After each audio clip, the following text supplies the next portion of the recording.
మహారాష్ట్రకు 1000 కార్లతో పోయినరండి వీళ్ళు. ఏంది ఇది? మహారాష్ట్రలో అప్పుడు టీఆర్ఎస్ను బీఆర్ఎస్గా మార్చి 1000 కోట్లు 1000 కార్లతో పోయిరు వాళ్ళు. పెద్ద బహిరంగ సభ, కొన్ని 100 కోట్లు పెట్టి బహిరంగ సభ చేసారు. ఇవన్నీ ఎట్లా వచ్చినాయి కేసీఆర్కి? పెద్ద పెద్ద బహిరంగ సభలు, పేపర్ యాడ్లు, ఆ యాడ్లు ఈ యాడ్లు అనుకుంటా పెద్ద ఎత్తున తీసుకొచ్చారు.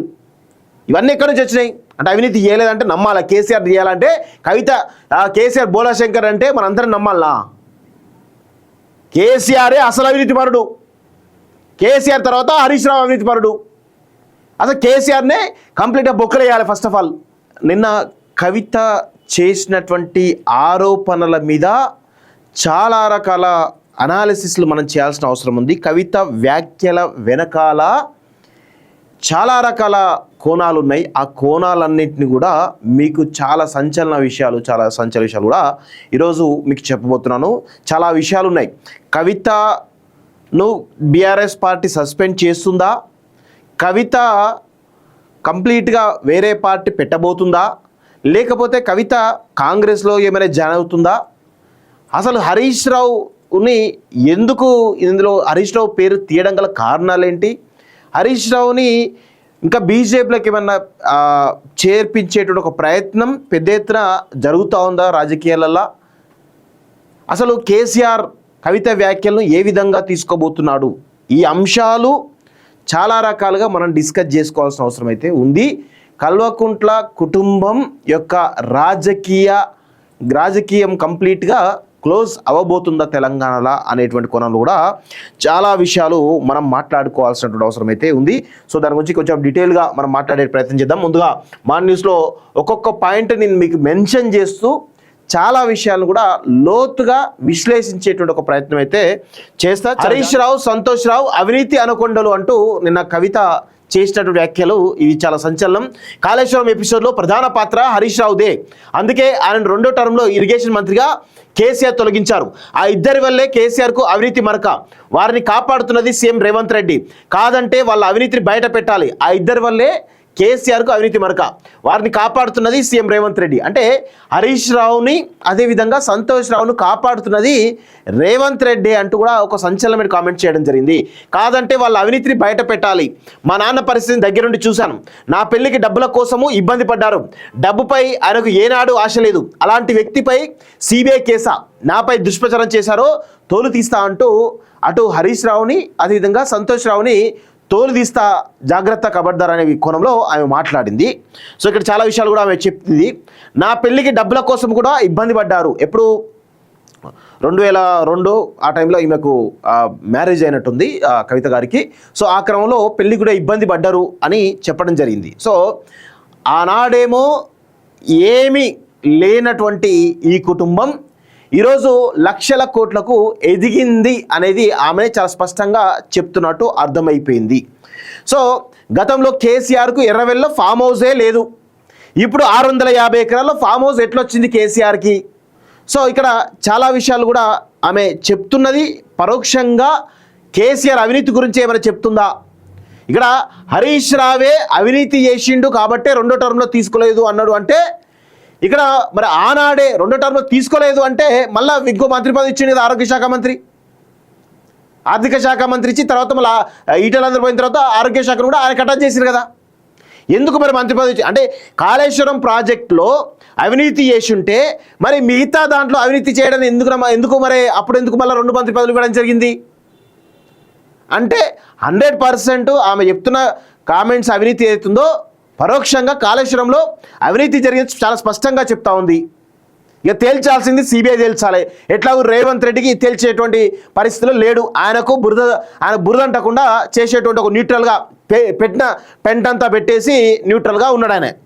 సో ఆయన ఏంది ఇప్పుడు ఇటు బీఆర్ఎస్ని కేసీఆర్ను కనుక అరెస్ట్ చేస్తే సింపతి వస్తుంది కాబట్టి బీజేపీ కోర్టులు వేసిండు. ఇప్పుడు బీజేపీ ఏం చేయాలి మరి? కేసీఆర్ని టార్గెట్ చేస్తా లేదా అనేది చూడాల్సిన అవసరం అయితే ఉంది. ఎందుకంటే బీజేపీకి స్వతహాగా ప్రాంతీయ పార్టీలను క్లోజ్ చేయాలనేటువంటి వాళ్ళకు ఒక ఐడియాలజీతో వాళ్ళు ఉంటారు.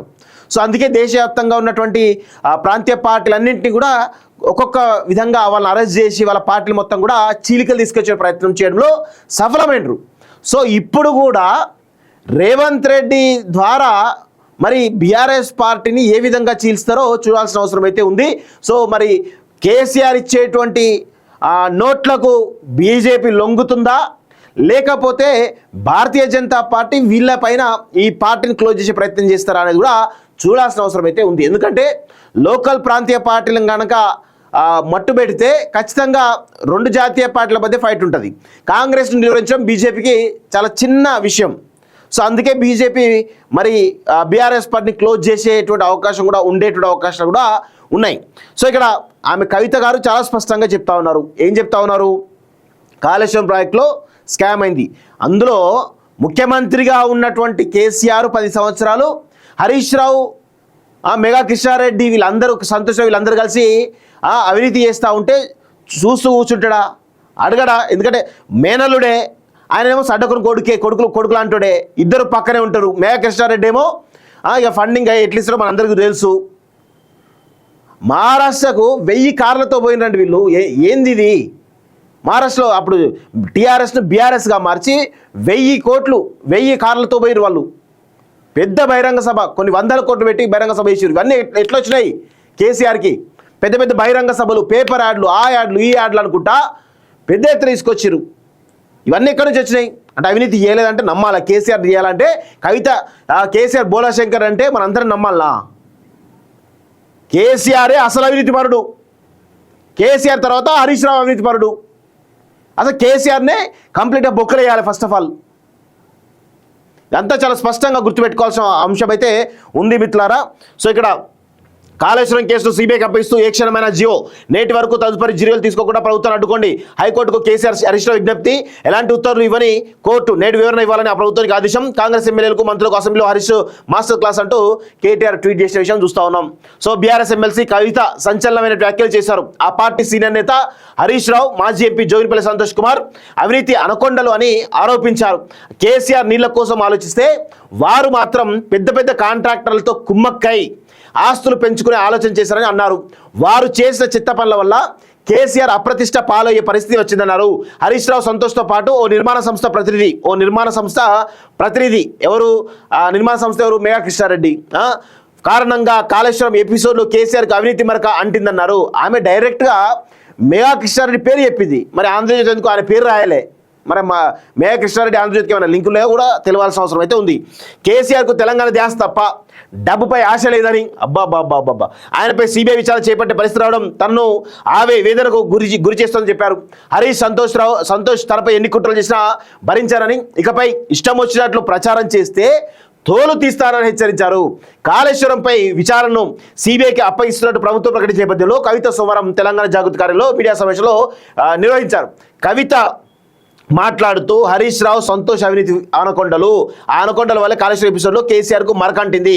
కేసీఆర్ అని ఈ విధంగా చాలా రకాలుగా అసలు కేసీఆర్ మీద సిబిఐ ఎంక్వైరీ వేస్తే అది ఉంటే ఎంత, బీఆర్ఎస్ పార్టీ ఉంటే ఎంత, పోతే ఎంత అనే కొనలు మాట్లాడింది. అంటే బీఆర్ఎస్ పార్టీ యొక్క పతనం కంప్లీట్గా త్వరలో ఆ యొక్క సమాధి గడుతున్నట్టుగా చాలా స్పష్టంగా అర్థమవుతుంది. అంపశయ మీద ఉన్నటువంటి బీఆర్ఎస్ పార్టీకి త్వరలోనే ఈ కల్వకుంట్ల కుటుంబం కంప్లీట్గా సమాధి చేస్తున్నట్టుగా చాలా స్పష్టంగా అర్థమవుతా ఉంది. ఇది అందరూ కూడా గమనించాల్సిన అవసరం అయితే ఉంది మిత్రులారా.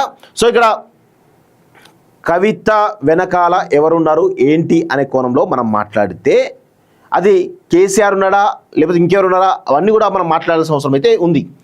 ఇక చూడండి, ఇక్కడ ఇదొక చూడండి చాలా ఇంపార్టెంట్ విషయం. కాళేశ్వరం కేసును సిబిఐకి అప్పగిస్తూ ఏ క్షణమైన జివో, నేటి వరకు తదుపరి చర్యలు తీసుకోకుండా ప్రభుత్వాన్ని అడ్డుకోండి. హైకోర్టుకు కేసీఆర్ హరీష్ రావు విజ్ఞప్తి. ఎలాంటి ఉత్తర్వులు ఇవ్వని కోర్టు నేటి వివరణ ఇవ్వాలని ప్రభుత్వానికి ఆదేశం. కాంగ్రెస్ ఎమ్మెల్యేలకు మంత్రులకు క్లాస్ అంటూ చూస్తా ఉన్నాం కదా. సో ఇక్కడ విషయం ఏంటంటే కాళేశ్వరం కేసును సిబిఐకి అప్పగించొద్దు అంటూ వీళ్ళిద్దరు కోర్టుకు పోయారు, హైకోర్టుకు. సో ఖచ్చితంగా అది ఆ హైకోర్టు కూడా ఆపదు అనే విషయంలో గుర్తుపెట్టుకోవాలి. 100% ఇప్పుడు రేవంత్ రెడ్డి ఏం చేసిండు? కల్వకుంట్ల కుటుంబాన్ని రాష్ట్ర స్థాయిలో, కల్వకుంట్ల కుటుంబం అంటే అవినీతి కుటుంబం, కేసీఆర్ అంటే అవినీతిపరుడు, కేటీఆర్ అంటే అవినీతిపరుడు, హరీష్ రావు అంటే అవినీతిపరుడు, కవిత అంటే అవినీతిపరురాలు అనేటువంటి ఒక నెరేటివ్ని తెలంగాణ రాష్ట్ర వ్యాప్తంగా ముఖ్యంగా 2 తెలుగు రాష్ట్రాల్లో కూడా ఆ నెరేటివ్ను బిల్డ్ చేయడంలో రేవంత్ రెడ్డి సక్సెస్ అయ్యాడు. అందుకే తన పార్టీ మీద తన మీద ఎంత వ్యతిరేకత వచ్చినా కానీ చాలా కాన్ఫిడెంట్గా రేవంత్ రెడ్డి ఎందుకున్నాడంటే ఆ యొక్క నెగిటివిటీ ఏదైతే ఉందో అది బీఆర్ఎస్ పార్టీకి షిఫ్ట్ కాలేదు. సో ఆ క్రమంలో ఇప్పుడు ఇన్ని సంవత్సరాలు 2 సంవత్సరాల పాటు 2 తెలుగు రాష్ట్రాల్లో వీళ్ళని డ్యామేజ్ చేసిరు. ఇప్పుడు ఈ కాళేశ్వరం కేసుని కంప్లీట్గా సిబిఐకి అప్పగిస్తూ చేయడం వల్ల వీళ్ళ యొక్క అవినీతిని దేశవ్యాప్తంగా ఎండగట్టడానికి మరొక ప్రయత్నం జరుగుతూ ఉందనేది చాలా స్పష్టంగా అర్థమవుతా ఉంది.